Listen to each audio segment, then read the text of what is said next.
দীর্ঘ অসুস্থতার পর অভিনেত্রী ঋতুপর্ণা সেনগুপ্ত তার মাকে হারালেন। ঋতুপর্ণা সেনগুপ্তের মা নন্দিতা সেনগুপ্ত বেশ কিছুদিন ধরেই হাসপাতালে ভর্তি ছিলেন। দীর্ঘদিন ধরে কিডনির সমস্যায় ভুগছিলেন তিনি।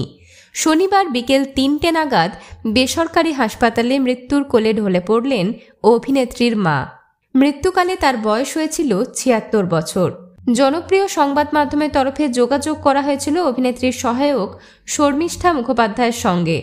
জানা গেছে, অভিনেত্রী তার মায়ের মৃত্যুতে স্বাভাবিকভাবে কান্নায় ভেঙে পড়েছেন।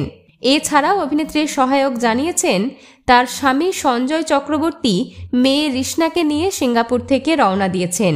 ছেলে অঙ্কন শিক্ষার সূত্রে রয়েছেন বিদেশে, তিনি আসতে পারছেন না, তাই ভিডিও কলে দিদাকে শেষ দেখা দেখেছেন। মানসিক দিক থেকে ঋতুপর্ণা বরাবরই তার মায়ের ওপর নির্ভরশীল, তাই অভিনেত্রী তার মায়ের মৃত্যুতে কথা বলার ক্ষমতাটুকুও হারিয়েছেন। প্রাথমিকভাবে জানা গেছে, কালীঘাট শ্মশানে নন্দিতা সেনগুপ্তের শেষকৃত্য সম্পন্ন হবে। সেলেব হাউসের পক্ষ থেকে অভিনেত্রী এবং তার পরিবারের জন্য রইল গভীর সমবেদনা।